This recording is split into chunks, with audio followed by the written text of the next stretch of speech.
lawyers in court processes, those who are from refugee legal, those who are barristers, those who are from youth-led orgs or African-led orgs. Have you been involved in 501 migration cases? And we're going to have about 1 to 2 minutes each to go around. If you want to take notes, I would strongly advise, because there might be people that you want to collaborate with afterwards based on First one, would you like to give us a start of just how you fit in community legal proceedings, immigration tribunals, and just what your general interest is in this forum, please? First of all, I'm interested in this forum. I'll first introduce myself. I'm Bertrand Naarm. I'm a journalist from SBS, NITV Radio, and SBS French. Previously, I worked with SBS African, covering African Australian community issues relating to African Australian communities. And this is a topic of interest to me personally because of being a migrant and refugee.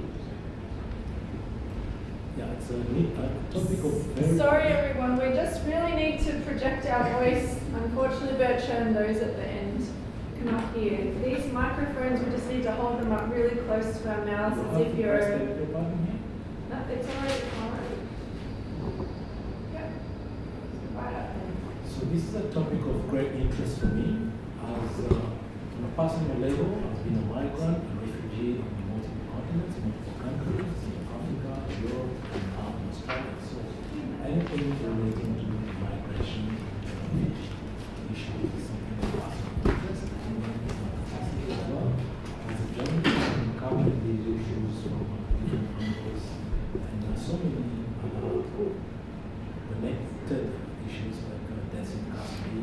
As a journalist covering indigenous communities in Australia, deaths in custody is a topic that I cover on almost on a weekly basis. And hearing about deaths in custody and detention is something that definitely brings my attention.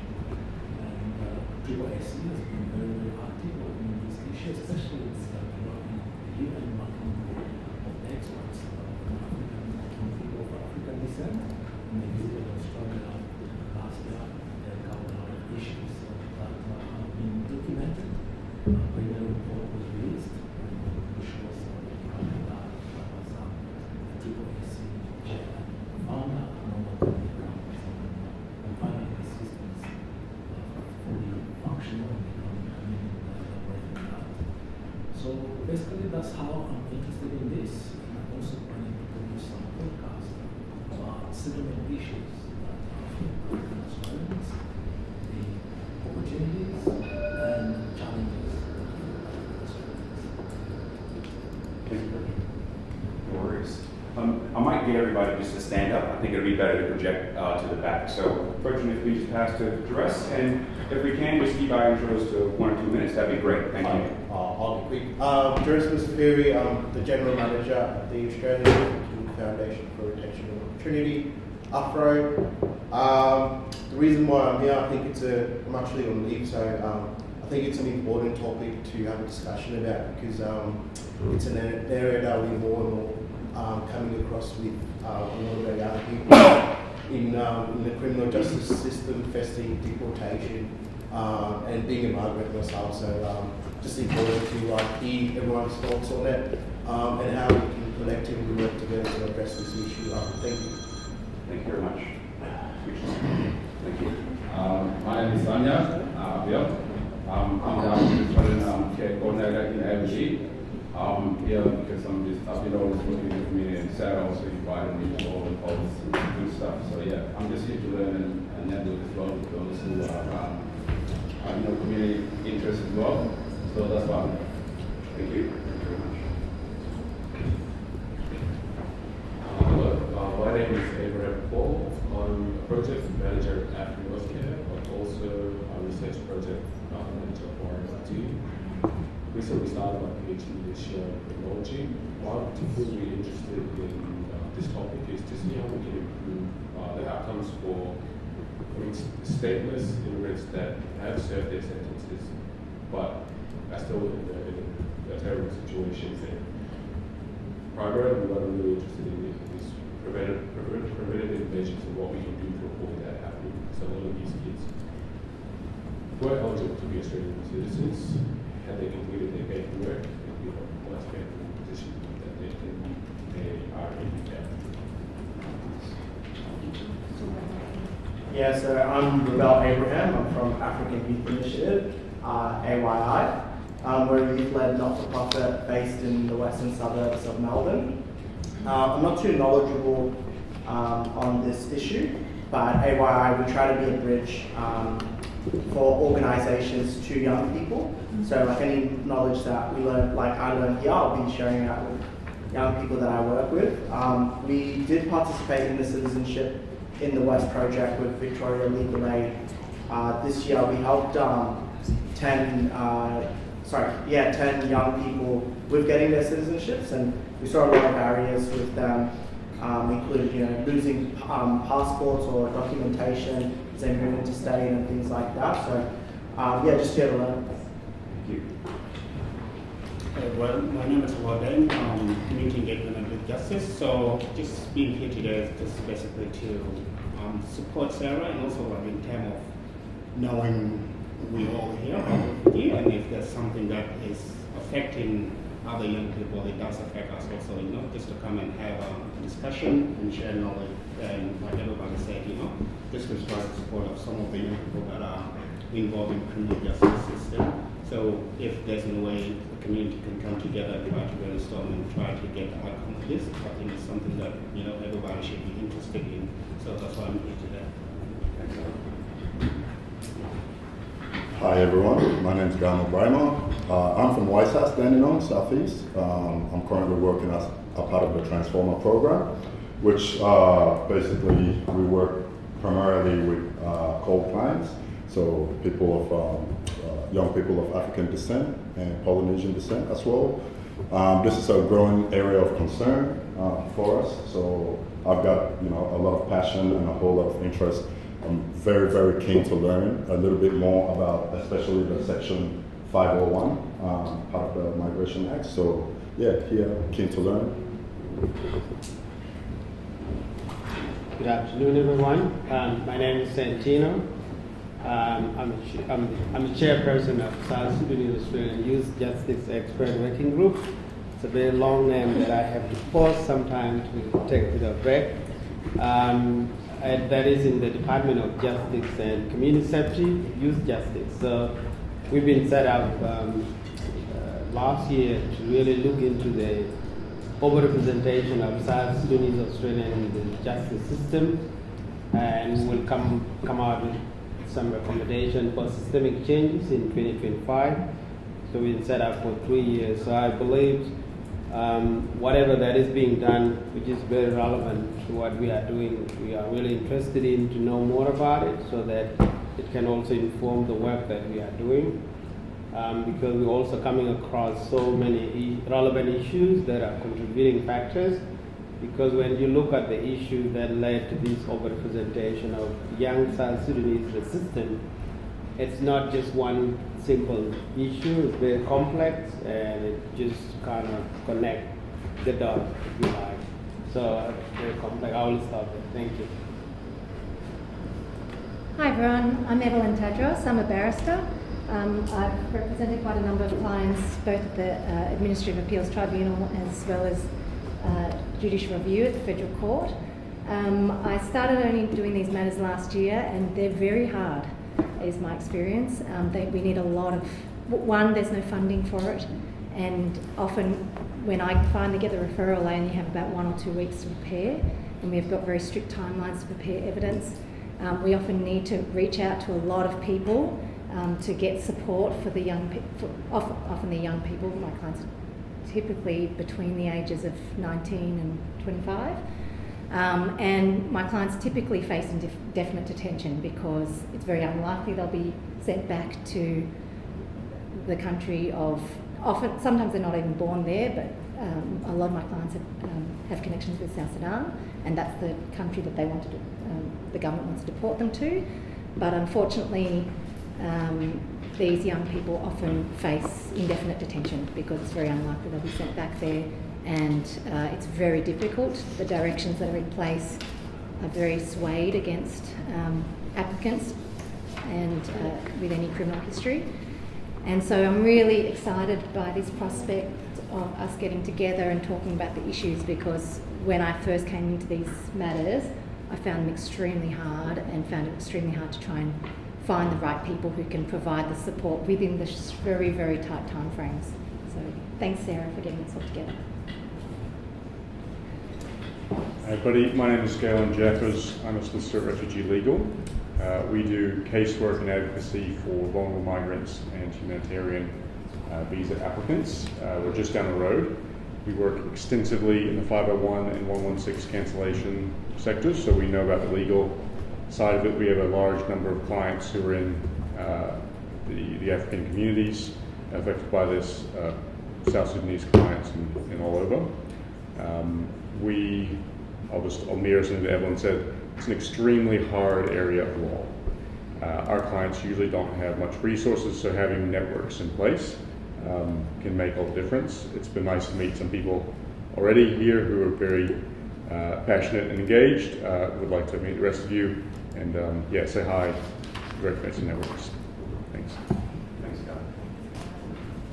Hi, I'm Christine Bakapanis. I'm not going to stand up because I'll probably get emotional.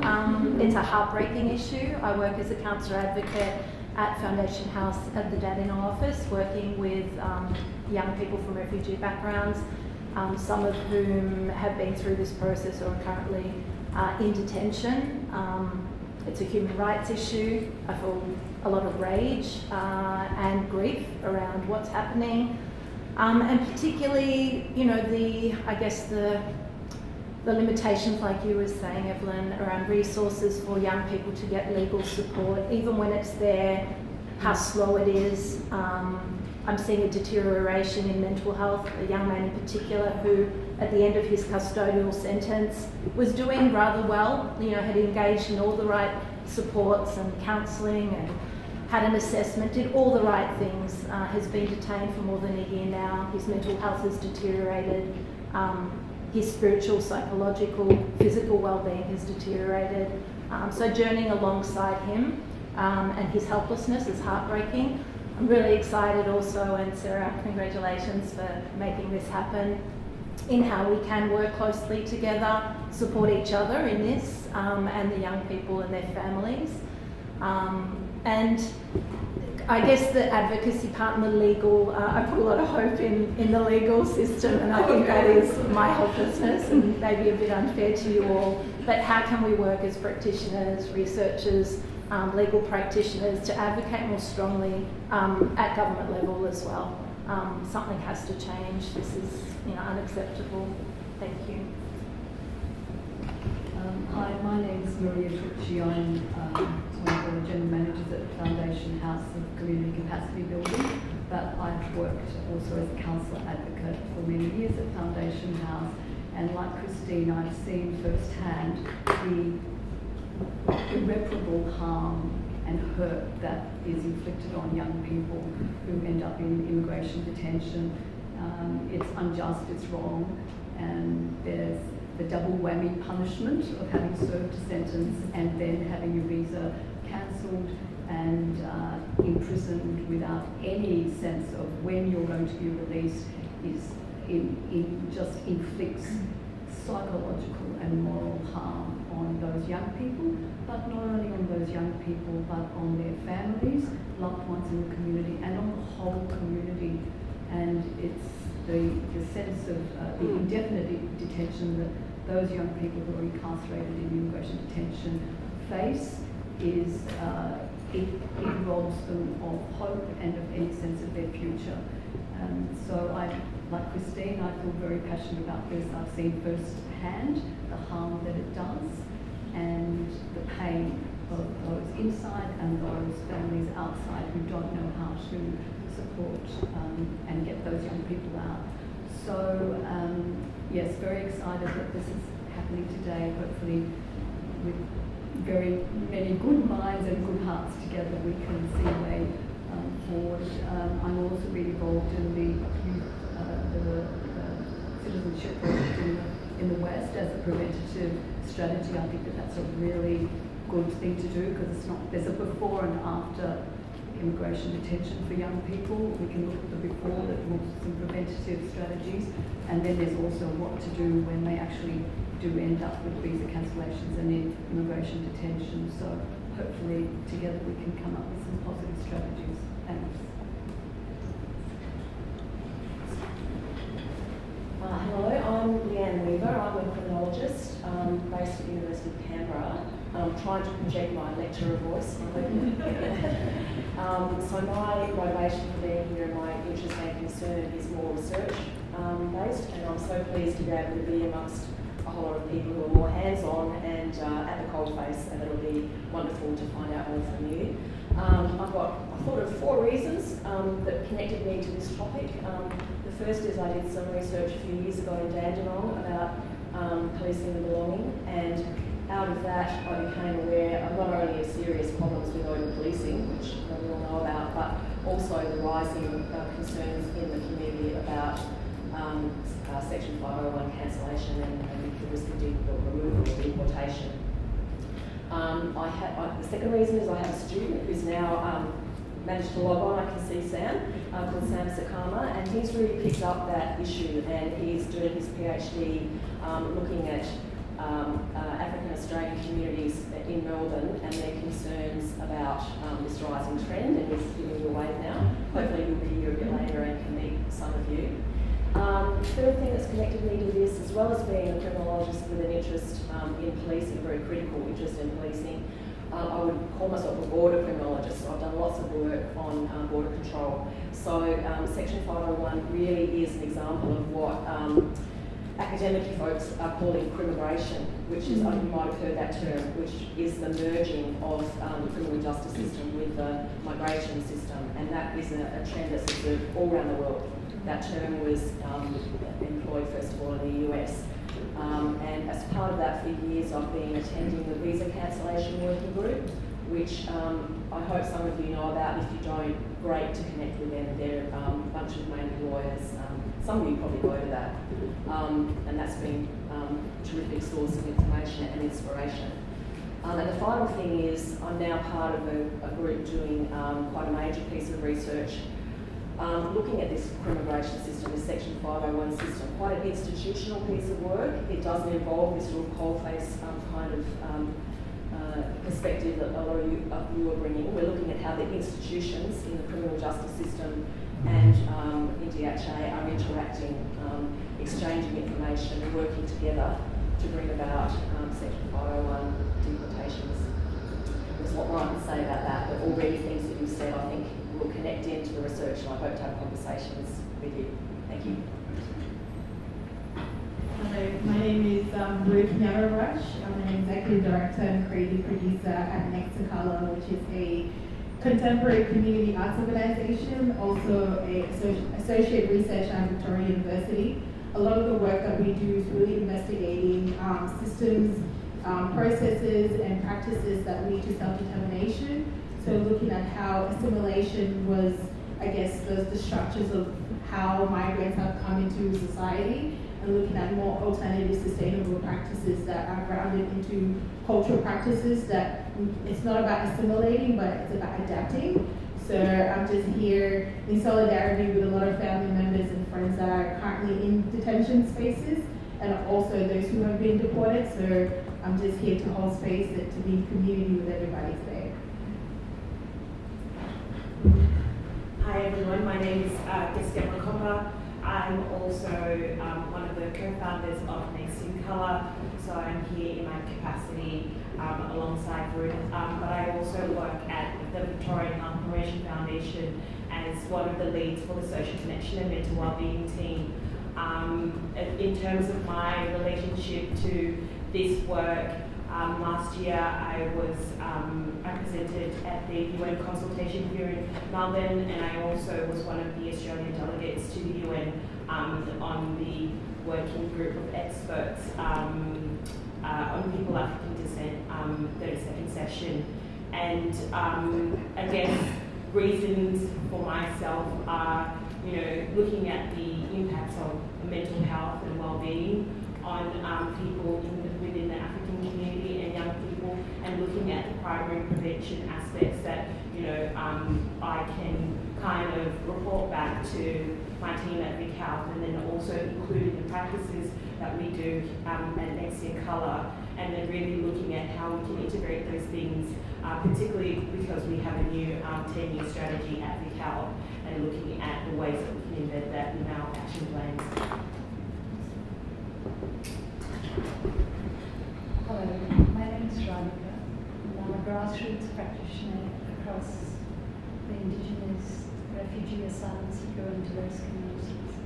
I'm here today perhaps from two arms. One is from the Victorian Transcultural Mental Health, where we work with a lot of diverse communities on the ground, just connecting community conversations.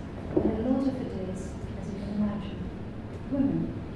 We'll talk, particularly mothers, talking about this extraordinarily precarious existence, marginalization. So that's one arm. The other arm is, I worked for about 10 years in Cape York and Torres Strait, and there is such parallels: arbitrary detention, forced family separation, lack of awareness, complete absence of understanding of what intergenerational trauma looks for young people who go to prison.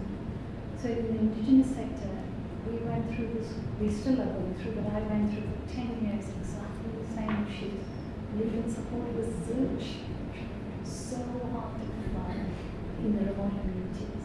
And so I kind of think this is such a parallel process, and yet we kind of don't learn from history from the sectors or the failures that we do. So hoping we can learn from our sectors and research, as we know, and the Indigenous thing for a long time on the impacts of detention. So more learning.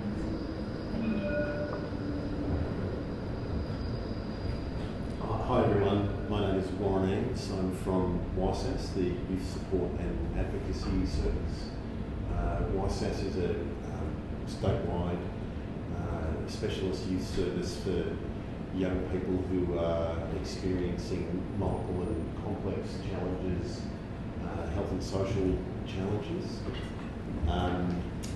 We have a lot of programs and a lot of staff that work with young people who are vulnerable to finding themselves in immigration detention, and we have for a long time. And I'm really happy to be a part of this movement because we recognise that YSAS has a role to play, that we possess resources, we are custodians of resources across the community, and that we have an obligation to collaborate with community-led organisations and legal practitioners to support processes when they're in training. And we recognise that we have to do more within our own organisation to put a light on this issue, because it's probably fair to say that it's too reliant on individuals within our organisation to support young people and families in these moments. So to be a part of this process is important for us as community collaborators, and we have to get better internally at identifying and responding to these issues rather than it being an ad hoc, huge effort to coordinate the resources that are required to support young people and families. So thank you, Sarah, for inviting YSAS here today. Thanks. My name is Stan Winford. I'm from the Centre for Innovative Justice, which is here at RMIT University, and our centre does lots of things around justice systems and processes. Among other things, we're working with community organisations that support young people who are involved in the criminal justice system, including people from Somali and South Sudanese communities. And our work's really about looking at how justice systems and processes can address the overrepresentation of marginalised communities in the justice system, And we also, a lot of our work is multidisciplinary, so we have social workers and lawyers and policy people, people with lived experience who work on projects with us, and we draw on ideas like restorative justice and therapeutic jurisprudence in doing the work that we do, and we work with, as well as community organisations, we do much larger pieces of work for government and others. And my own background is as a criminal lawyer. I used to work in the community legal sector for many years, and these are issues that I remember sort of coming up quite a lot towards the end of my career in that sector, when the focus on more punitive measures associated with migration and the intersection of the criminal law started to come into being. And I remember it's a bit like Evelyn, you were saying, that we really felt ill-equipped as criminal lawyers to understand the implications of deportation provisions and so on in the Migration Act, because we weren't migration lawyers, and we're lucky enough to have volunteer lawyers, some of them are now judges and so on, helping us with that, just completely unpaid and on a pro bono basis. So it still seems to be the way. Hi everyone, I'm Delusa Onoe. I work at the Department of Justice alongside Dr. Santino in the expert working group team. I guess for me, there's obviously the interest within our project and what it means for us South Sudanese young people, and as well broadly our African young people. I also used to work in custody and youth justice at Parkville and Malmesbury, so I've seen, firsthand the young people, some of them that have gone through the potential, the prospect of getting deported and what that means for them, for their families, the impact that has on their well-being as well. So keen to hear from everyone and hopefully make some connections that we can take into account for our project.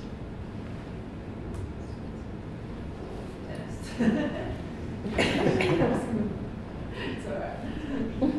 I'm Sarah Marth. I'm also a criminologist, but currently at the Neighbourhood Justice Centre in Collingwood, which is the only one of its kind in Australia. The Justice Centre with the court operates what's called a community justice model. So I'm very interested in the courts, the role that they play in this issue. I'm also a member of the advisory group for the expert working group that Santino is chair of. Thank you very much. Noel, can you hear us there? Noel, and Kirsten is there, I'm also assuming. Just make sure you've got your mic turned off, Noel. Yep. Noel, can you please, just introduce yourself, please, and let us know what your general interests here are, please. Thank you, if you can hear me. Can everyone hear Noel as best as possible? Not really. With the mic. Hello. Okay. Yes, we can. If you aim the microphone to this. Yes, Noel, go ahead.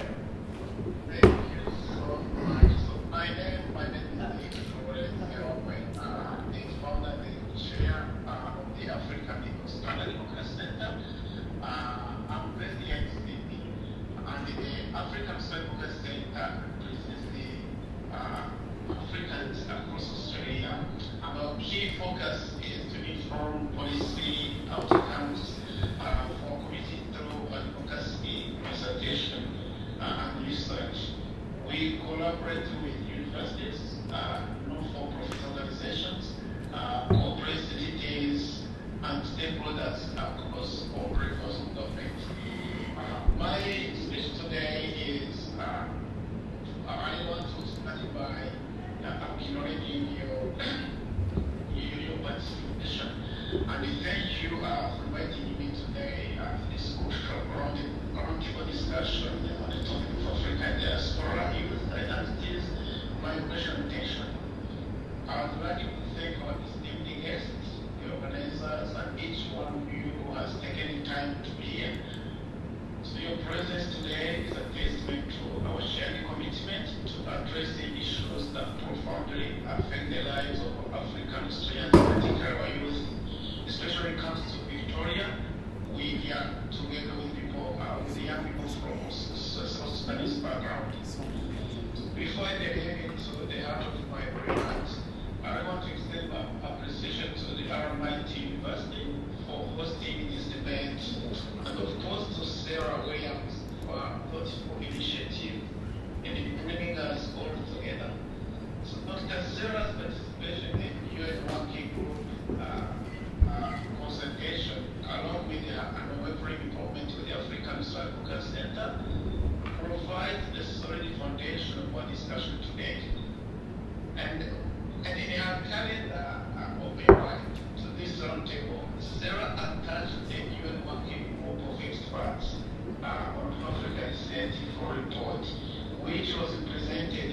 Human Rights Council during its 54th session on 27th of last month, September.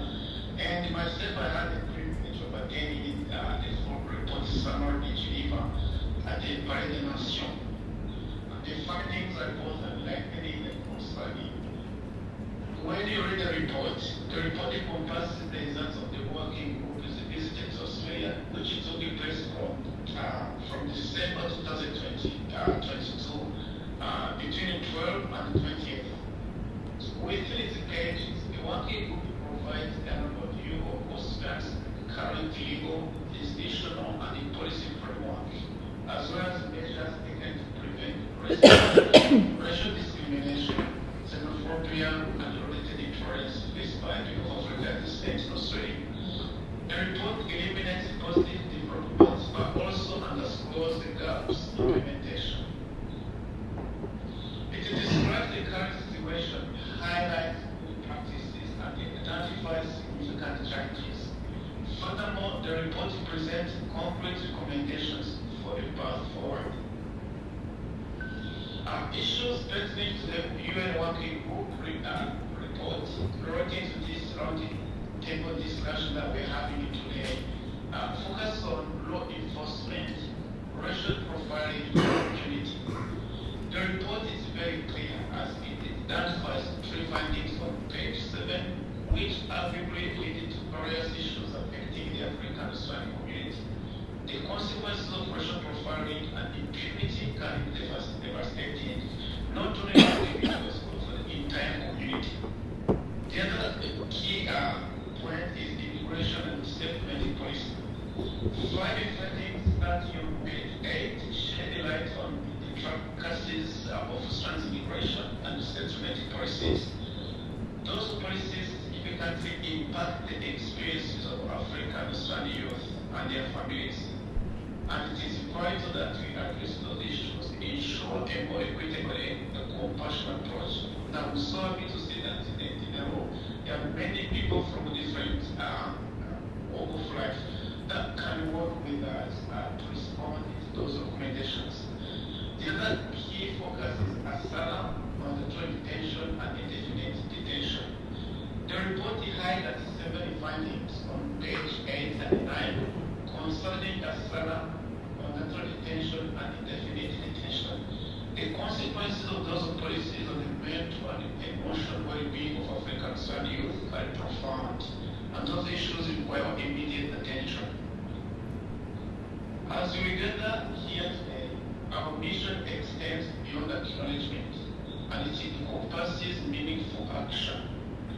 African Australian Center, which I chair, has proposed 4 recommendations. Well, the first one is to advocate for a national human rights act, which will embed human rights obligations into Australian law, fostering a culture of understanding and respect.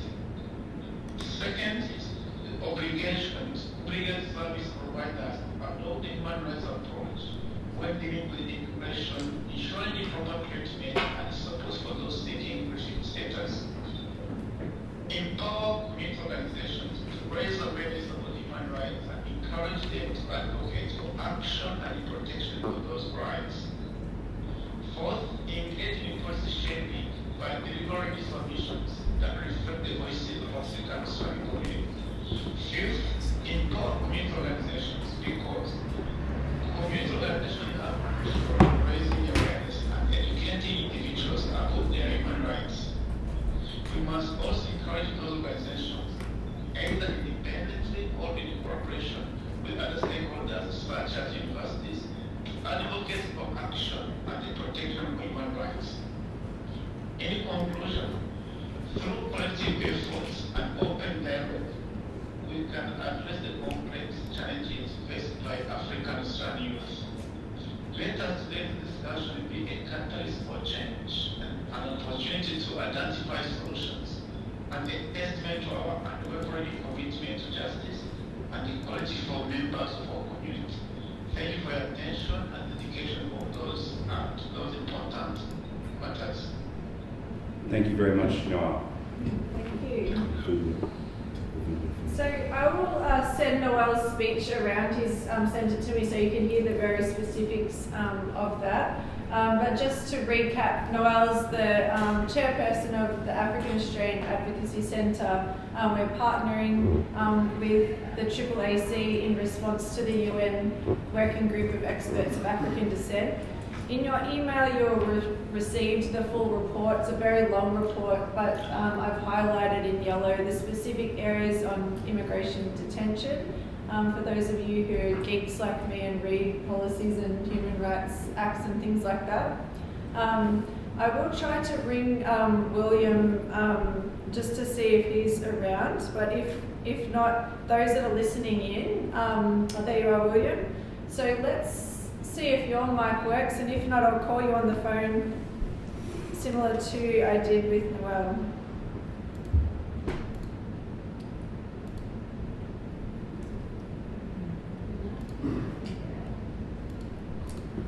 So William, we're just giving you a phone call now and popping you on speakerphone. Yeah, we'll do the same thing.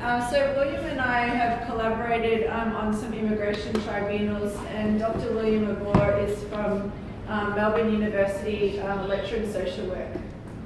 William, go ahead and just speak into the mic very quickly, and then we'll get started. Yes, we can. Excellent. First of all, let me say thank you, Sarah. Thank you for the opportunity to invite me to be part of this very important conversations on the issues that are affecting the community, and especially the young people from South Sudanese community. Sarah and I work closely on some of the cases. Sarah was trying to advocate did a lot of advocacy on behalf of those young people that were in detention. And thank God there were breakthroughs where some of them were really given opportunity to be released to the community. Now, as I said, or as Sarah introduced me, I am from Melbourne University in the Department of Social Work, lecturing there. My great interest in the community is on the migration and settlement issues that are affecting the community. So that is my research area. And I also move to the area of mental health, where most of you, especially people from Foundation House, or talk about some of the impact, the psychological impact that are affecting young people. I do see a lot of people, in the community that are also affected by this number of issues. Here in the area of research and, one demand to come together, especially the people that are working in the academic sector and also the community sector, to be able to come up with some of the solutions ideas, coming up with research and maybe raising some of the advocacy level in a higher level with the government. So that's the area that I'm keen to be involved. Having said that, I'm happy to stop here because I know that the technology is giving it's really not ever enough in there as different shapeforms of reason. So I'll put my hand out if there is any the academic people that want to form the working group and maybe to look at this issue, the term of research. I will be keen to be part of it. And thank you. Thank you very much, William. Thank you, William. So we have a few other guests online. I'm going to go to them. They're mostly from the AAAC in Sydney at the moment, but they can hear us, and I'm very happy that this event's running. We do have Sam Sakama online, but I don't have you on speed dial, Sam, so sorry about that, but your colleagues are here, and we'll continue with the conversation in the room, if that's all good with you. Sorry about the sound quality there, everyone. What you can do is, if someone joins via Zoom here, you just have that be whenever they want to contribute, just do the same thing. microphone. Yeah. I'm going to give a thank you. I'm going to give a bit of a case study, and I'm going to project my voice to those that are on the Zoom, the Teams recording.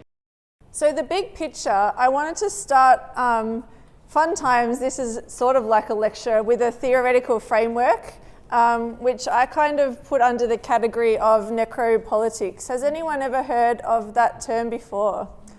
Yes, it's your lucky day. What do you understand the term to mean, Sarah? I think it's a phrase keeping people permanently in a state of harm. Keeping people permanently in a state of harm, absolutely. So Achille Mbembe, did I say it correctly? Not sure. He has written some theories in a book called Post-Colony. So I love that Ruth brought in her kind of understanding of colonial constructs today in terms of those that have been invited to Australia. We know that our First Nations people already have challenges with colonial constructs, but this theory called necropolitics kind of has that overarching umbrella, which I've put here. And so he sees that racism is the prime driver of necropolitics, specifically death worlds. So we see that immigration detention is kind of falling under this construct of a post-colony. So one of the young people I was working with on an immigration detention case actually, and this is very sad, so I'm trying to hold it together as I'm presenting as well, actually was located on Christmas Island last year, almost for 2 years, and noted that it was almost like Christmas Island was becoming another colony of Australia in terms of the number of young people of African descent being permanently deported to Christmas Island. So that's why I use this terminology, and it can be quite confronting. But the underlying understanding is that racialized people's lives are systematically habituated to loss.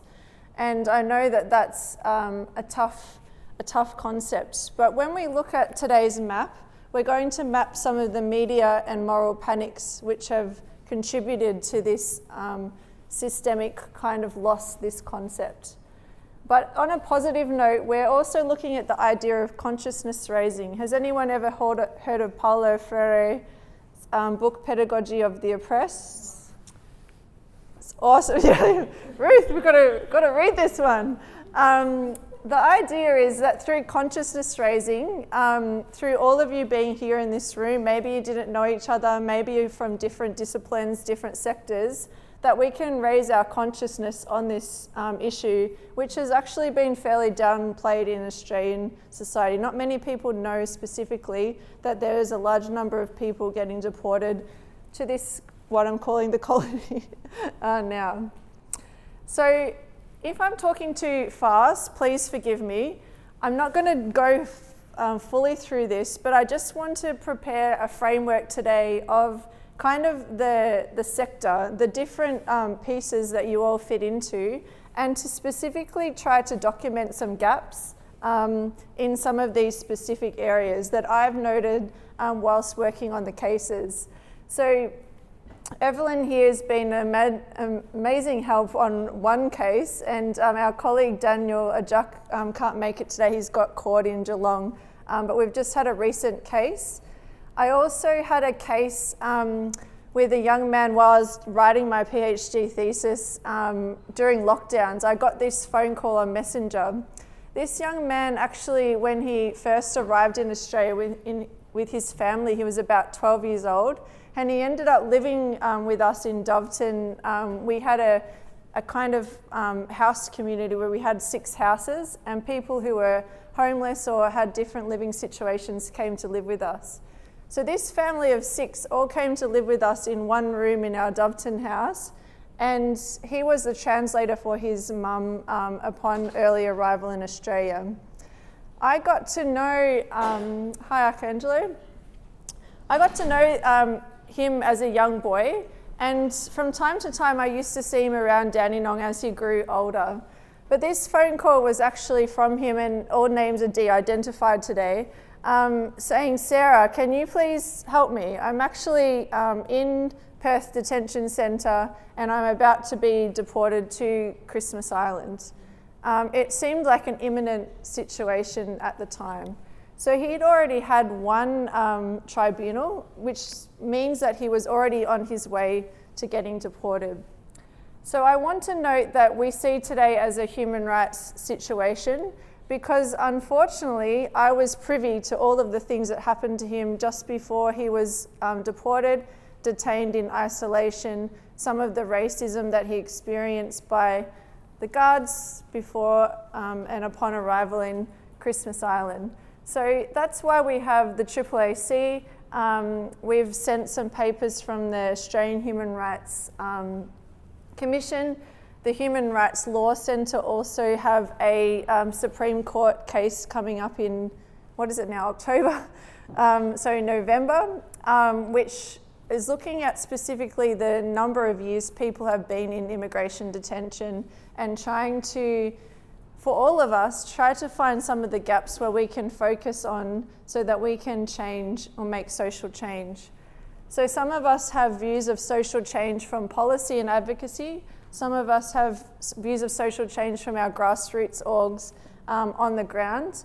And hopefully all together between academics that we can try to document this and use the data that Leanne and Sam are also doing to work together. So that's this area. I kind of see it as like systems thinking or systems theory, where none of us maybe knew each other today, but we all have a piece of this puzzle, yeah? So some of you might be working on immigration tribunals, but you may not have met those that are on the ground in the court matters. Some of you may not have met those of the AAAC or in advocacy and so on. So I'm going to go around this mind map very briefly, and then what we're going to do is join 4 groups. I'm going to see how this works based on these areas. If you're in policy and advocacy, you might like to join this side of the table afterwards and have a conversation. If you're specifically a barrister or lawyer, immigration detention person, refugee legal, you might like to join this corner. I'll explain those instructions after I finish. But as I'm sharing this, maybe you'd like to just start thinking which group you might like to join. For those of you who are from the community sector, your stakeholders, you have specific knowledge about country information. I'm thinking specifically about South Sudan, and sadly, it's ended up being South Sudanese community mostly who are vindicated in immigration detention, even though the narratives are on broadly African diaspora. So that might be another corner. This corner needs this corner because the country information is what I'm going to kind of share today. So I just wanted to start by saying that South Sudan, Oye, is a very lovely country. I've been there on 3 occasions. I've even stayed in Archangelo's tukul in the village, and I think it's a beautiful country. So when we talk about some pretty tricky stuff today in terms of human rights abuses in South Sudan and in Australia, I want to hold both of those equally. Because in immigration tribunals, unfortunately, we have to use a deficit approach. What I mean by that is talk about all the bad things that are happening there and not the good.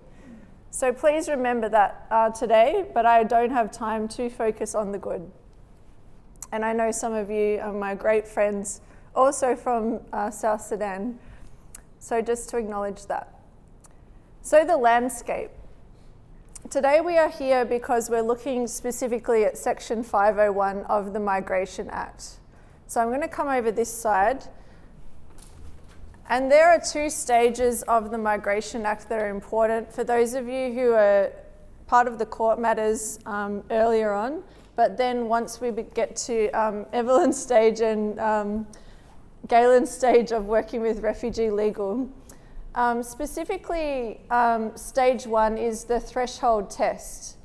So Australia has a character test and also has this idea of within national interest. So within these Migration Act, in my opinion, it's undefined what national interest is, and to some extent what the character test is, according to whose character. So when you talk about things like assimilation, Ruth, you might be having some of these notions within, used to be called Department of Immigration, now Department of Home Affairs. Evelyn and I met a lovely lady in one tribunal who did have some of those undertones, even though I don't think she explicitly had those at the tribunal, but you could tell that there was a lot going on.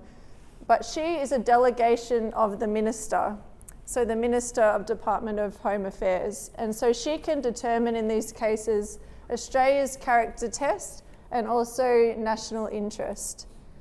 But what they have to do also within the character test is, so this is where the gaps I'm noting in court proceedings, they have to note a number of substantial criminal record. So within the gaps, to me it's unclear what does that actually mean. Is it they've completed 10 criminal charges and then when they get to number 10 that means yep, you're deported? Or are there some kind of specifics which I kind of put under the idea of what I understand to be aggregate sentencing, where specifically they have sentenced to imprisonment for 12 months plus, sentenced to 2 or more terms of imprisonment where the total terms equal 2 or plus years. They might have been acquitted on the grounds under unsoundness or insanity or detained in a facility or institution, or they've completed crimes of a violent nature. So this is where some of our media and moral panics come in. To me, this kind of started escalating around the year 2018, around the year where the Apex gang became most explicit in the media. But we do know that there was some very explicit carjackings, armed robberies, which did have effects on members of the Australian community.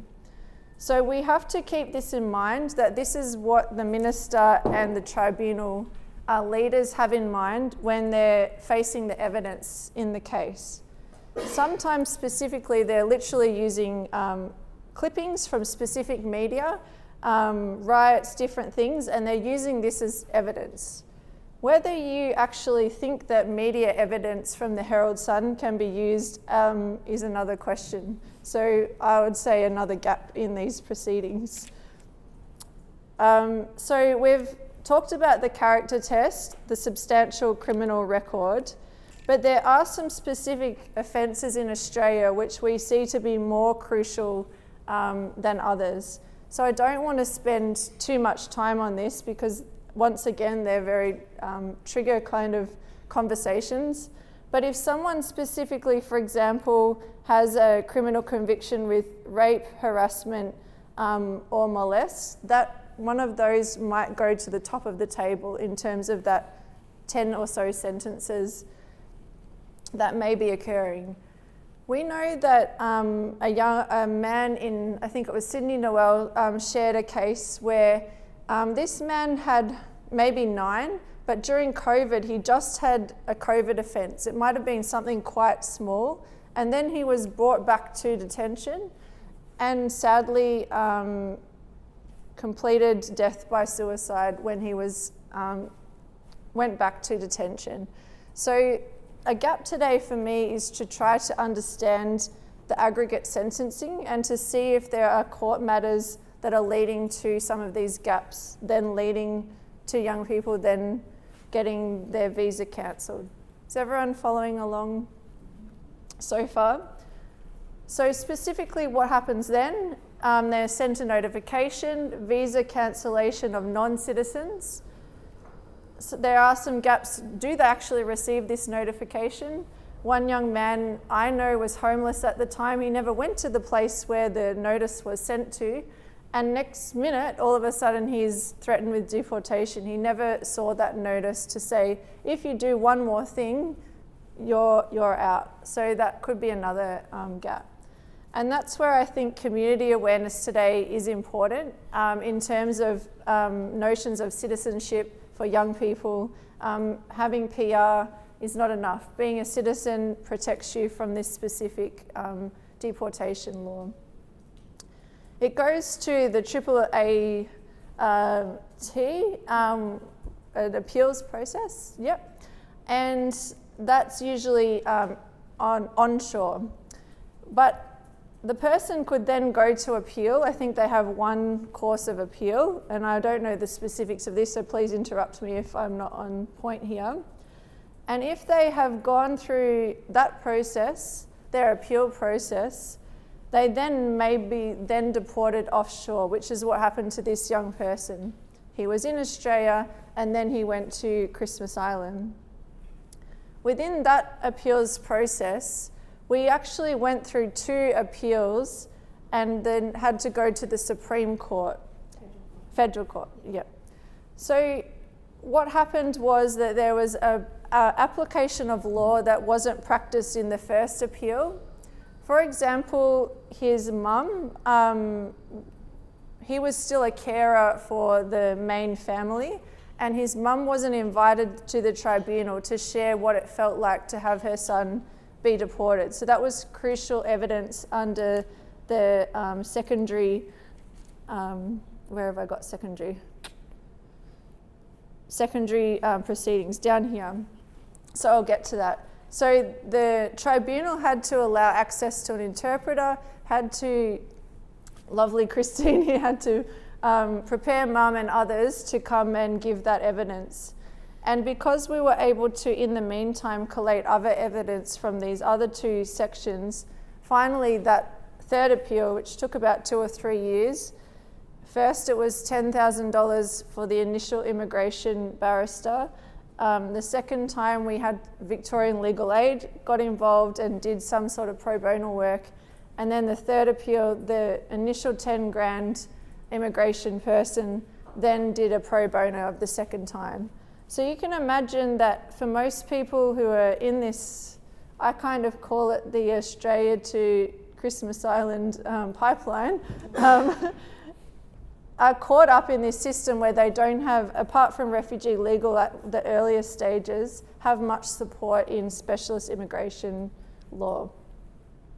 So I'm going to move on just to, when we get to the gaps, I'll come around and chat to each of the groups. The actual immigration tribunal has some very specifics which I thought are important today to specifically focus on one that I think we have a lot of knowledge in the room, and that is on what we call Australia's non-refoulement obligations. So specifically, that minister has the primary considerations, Australia's investment in these cases. And I checked in with a MP about this because I was wondering, like, is this a Liberal government initiative? Is this a Labor government initiative? Is it a bipartisan kind of, like, everyone agrees that people should have their visa cancelled? And his, this was a Labor minister, his kind of rhetoric was that it's within Australia's interest, because of our national character test, that people who commit these violent crimes should be deported. And so I just wonder myself, how do you measure Australia's national interest on that, knowing what I know about some specific media and political narratives which kind of escalated this situation at the same time. So I'm not going to go through the specifics, but specifically, the non-refoulement obligations are Australia's human rights kind of conventions that we've signed, and there's at least 4 of those that are relevant to these cases. So for those of you who did come to Australia from a refugee background, you've proved that under a few different topics that you legitimately receive a refugee visa, and that you could potentially face persecution in your country of origin based on a number of different criteria. So what we found in the second case, yep. Often what what I found with clients is even if they have come to Australia on a global humanitarian visa, for example, it's not sufficient at tribunal level to actually prove that they're refugees just based on that. Yeah. They need to actually apply for a different visa, or you need to make further arguments as to why they can't be refouled. Yes. So it's really frustrating, to be honest, that you can't just say, oh, this person came on a global humanitarian visa, that they should be considered a refugee. You actually have to prove once again, and often when you're dealing with character, it's actually a different process that you're going through. So absolutely, it's very tricky. Yes. So that's where Dr. William came in, and Dr. Stefan Shepherd, who's not here, but we're going to fill in afterwards. We actually had to review the country information from South Sudan, which people like Gal and Evelyn put a lot of detail into getting this 100-page report from all of these country reports. It might be Human Rights Watch, it might be even some newspaper clippings from South Sudan. But what is difficult to prove is that from the year 2016, that is the information that the Australian government is using from DFAT. And those of us who know South Sudan rather well, after the peace agreement, after the referendum, it was kind of deemed that South Sudan was safe. It was safe to go to. Even I went there. Other people are currently coming and going from South Sudan. And so one very specific thing that I think is important for today is we're not saying it's not safe to go to for everyone. There are people that are coming and going, and I had protection when I went there. So specifically, some of the other considerations are young people who have no access to language barriers. So for example, if you're of Dinka origin, you never speak Dinka at home. Where other tribes, I'm not prioritizing Dinka here, just using it as an example, then you might go back to South Sudan, a place that you've never been to because you were born in a refugee camp, you might have been in Kenya, you might have been in Egypt. Then you're expected to be deported to South Sudan, literally rock up to the airport, and from meeting centers. It's not funny, but I had this experience also where I rocked up to the airport and I was detained for quite some time because of these fake visas that they were trying to get me to give bribes for. So you can imagine as soon as you land, you're already facing very significant challenges. I have support, these people don't. So specifically also, these young people who are currently detained don't necessarily have their family now living in South Sudan. Some of their villages have been wiped out, their family moved many years ago, are also living in other countries. So this is specifically the young people that I'm concerned about. So I'm going to start to wrap it up, but what we would like to collaborate on for those of you who are in various positions today is supporting with country information. So what I had to do was find specific articles of things that were happening in different villages in South Sudan. For example, if there is intercommunal conflict, so people who are raiding each other's cattle in villages, this is still considered a type of conflict which is concerning, especially if you're a young person with no supports, access to jobs, could very easily get caught up in a conflict like that. One village I went to, they were still recruiting, forced recruiting of soldiers in some places. So this is a very touchy subject, I understand. Let's have a chat afterwards if you want to debate about some of the things that I'm sharing.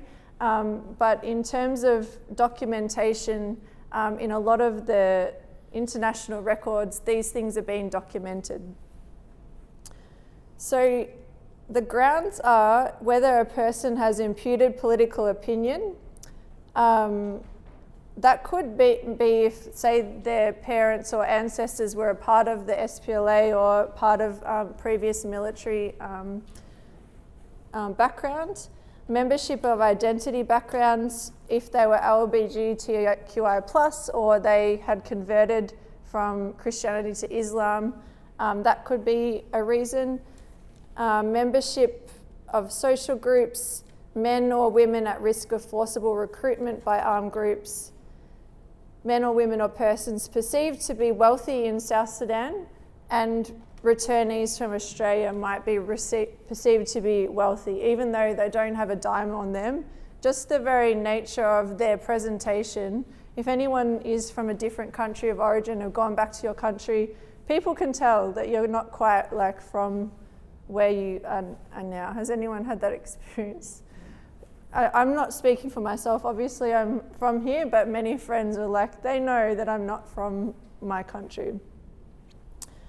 So where are we at in all of this? We've talked about who are the specialist organisations that might be working at this level. But what we found, Christine and myself, one family member, we then tried to coordinate or case coordinate the support for the barristers and legal services. And that was very difficult because there was no one assigned to specifically work on these cases. So once again, we're all doing it sort of as an extracurricular activity almost from our current job. So for example, forgive me if I'm speaking very directly, but Christine at Foundation House is not necessarily able to then spend her caseload calling people who are currently in immigration detention unless she has advocacy, which she did and was supported through that chain of command. Does that kind of make sense? So similar to YSAS, I worked with Emma from the Southeast. Emma's often, working with Christine, different services on a case management plan, and once again would have to even help try to fundraise for the barrister fees to support these young people. So I wanted to finish up today by just sort of sharing that I see some of the gaps are in cross-collaboration. So I've attached in my email a post-release action plan that we used for the young person that was released from Christmas Island. And that kind of details the very specifics on getting support for the young person to be diagnosed with CPTSD, also known as complex PTSD. And I just wanted to finish on how that came about was because myself and other specialists were noticing in the tribunal, he was often disassociating. He would sort of be present, but then he'd be like, he's off with the fairies. And so the tribunal person was interpreting that as disinterested, not interested in this very serious case. And so we were able to use specific mental health practitioners who are here and others to prove that diagnosis and join the post-release action plan. Once again, those assessments cost a lot of money. Those specialist psychologists, psychiatrists have to then do a character release. Is this person able to be released back into Australian society? And what's the risk of further repeat offences? So I think I'm going to end it there. Unless there's any specific questions. Yes. Duress. Are we also looking at scope which cases we've had where we've had young people who sort of identify as South Sudanese, but they were born in refugee camps in Kenya. Yeah. And you have those young people being deported to Kenya because they hold Kenyan birth certificates. Are we looking at, because I find that to be the biggest gap, because that's a whole new culture shift for a lot of young people, and that's something they actually struggle with processing, because and we're talking about young people who come to Australia as young as 2, 3, 4. Yeah, absolutely.